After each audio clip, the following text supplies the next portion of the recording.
Hey guys, KiNgZcAmMyBeAr here. It's been about a week since I made a video, and I've been planning this video for a while. That's why I haven't really been posting, because I've been wanting to get into this video. This video could cause big disputes, it could be all kinds of stuff. First of all, though, before I get into this video, I want to say I went to a Comic-Con day, the Mid-Ohio Comic-Con. I got a school shirt that says Pen Noobs. This awesome One Piece poster. I'm on a boat featuring Straw Hat Pirates. And I picked up some manga, some Kenshin volumes. But what this video is about, I want to discuss, and your guys' opinion, who is the greatest swordsman in manga/anime.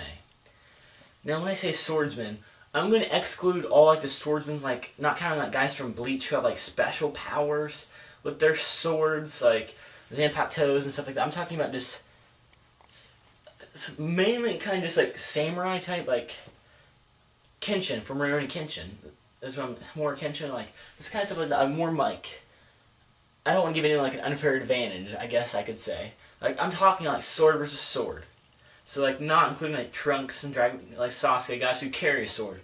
This is strictly guys and girls who use swords all the time as their primary weapon. I know some do, but you get the gist, I'm sure, what I'm talking about.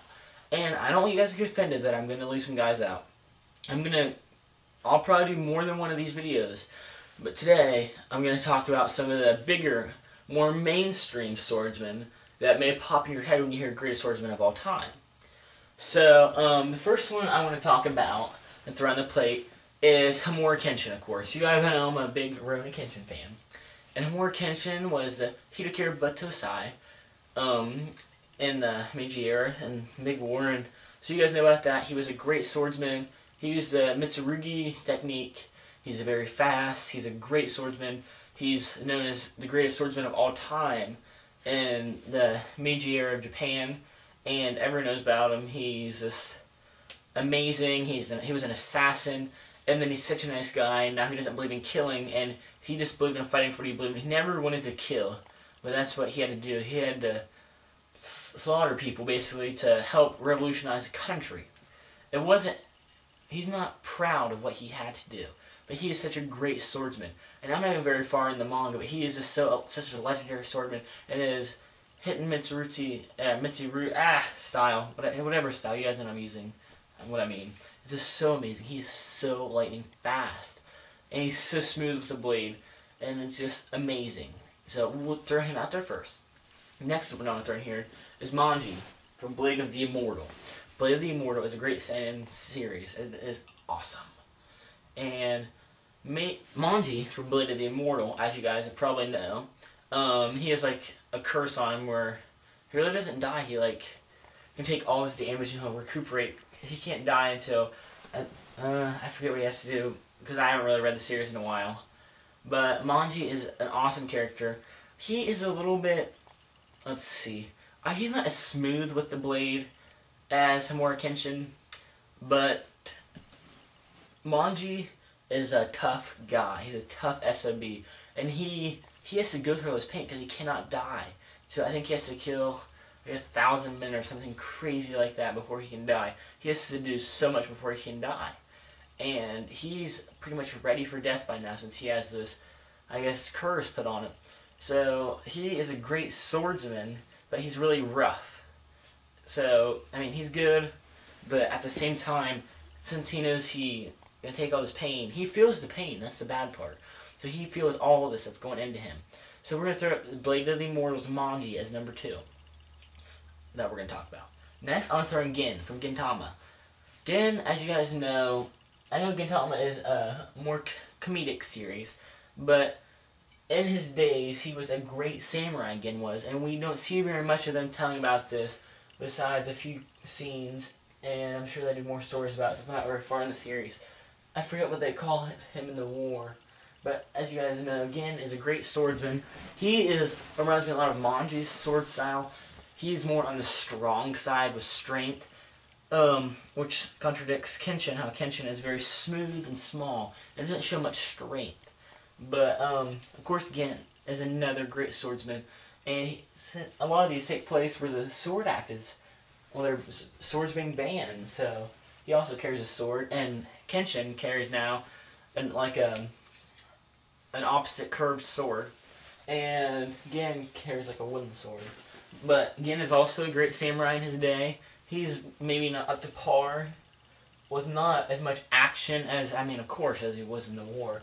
So now it's odd job Gin. So he does, of course, do all kinds of crazy stuff. So at the same time, he still doesn't know how to use a blade, and he's a tough SOB. He keeps moving forward, and he fights for what he believes in. If you guys saw the KiNgZcAmMyBeAr, it's a great example. He just keeps going and going and going and doesn't stop. He's a great swordsman. He reminds me a lot of Kenshin, and the fact that he was a war hero, and he will never be forgotten. And, okay, the fourth swordsman I want to talk about today's episode is, you guys are going to love this. It's going to be a big fan service right here. We're going to talk about Sakabusujima from High School of the Dead. Okay, Sakabusujima, you guys know, is a tough, badass girl. She just, you guys, you love her sex appeal. But behind that, she's a great swordsman. She's a girl. You guys also love that. I know High School of the Dead might have too much fan service with the panty shots and stuff, but you can't deny Sakabusujima's ability as a swordsman. She is great as a swordsman. And she is very smooth. She's kind of happy in between of Kenshin and Gin and Manji. But yet her skill her skill level is probably not as high as those guys. Yet she is very gifted. And I see her getting a lot stronger.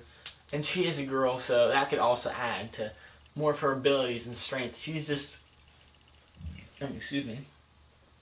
But as you know, she's a slaying zombie. She's just a BA.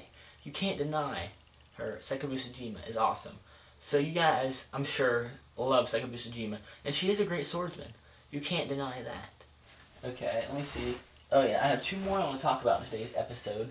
And these ones are big ones that a lot of you guys are going to be happy about me putting in here, because I can't leave them out. We're going to talk about Roronoa Zoro from One Piece. We know, this is awesome. He has the dream of being the greatest swordsman in the world, and he will not stop. And he uses 3 swords. He is awesome. He is one of the most amazing anime/manga swordsmen of all time. And that is his goal, to be the greatest swordsman of all time. One battle I'd love to see. I'd love to see Kenshin versus Zoro. But there's all these guys have such a great pair up together. Could you imagine a battle between all these great swordsmen? I know that Busujima may not be on the same par as guys like Zoro and Gin and Kenshin and Manji and stuff like that. But still, she's also awesome. But let's go back to Zoro. So Zoro, he just stops at nothing. He's already one of the greatest out there. And he keeps going forward and going forward. And now, even in the new time arc, we see him just continuously getting better and better. And he went to try to talk to Mihawk. And he's the next one we're going to talk about. Because, I mean, the guy freaking uses a little dagger if he needs to. Mihawk is definitely... He probably, compared to all these guys, people would think that he might be the greatest swordsman right now in anime and manga. Just because he's so awesome. But I think one day Zoro might, in the One Piece series, One Piece world, will be able to take him out and defeat him. But really, Mihawk, the way his swords ability match him up. He can stand up to any of these guys. He might be a lot of people's favorite on who would be the greatest swordsman of all time in anime and manga. He may not be the main protagonist, but let's think about this, guys. Think what Mihawk has done and how unstoppable he is. He's like a tank. But then Zoro, you can't deny, one thing these guys all have in common is the heart of a champion. I put Mihawk and Kenshin in the same category as they already proclaimed legends. Then I'd like to put, and Manji, we'll put Manji up there. But I like to put guys like Zoro and Gin, even though Gin is already a legend, and I guess Manji, on the category of, not saying that Kenshin doesn't, but these guys may not be the swiftest with their sword, but they're very powerful and have the heart of a champ. And you can't deny that. They're just so great with the sword. So those are the 6 guys I would like to talk about. And I just want to know your guys' opinion. Who is the greatest swordsman out of these 6 in anime and manga? And I might do another episode of this part 2, because there is so many swordsmen in anime and manga. That's why I know many of you guys are going to be disappointed, maybe if your people were left out. But I went with the more mainstream swordsman right now that a lot of people would think.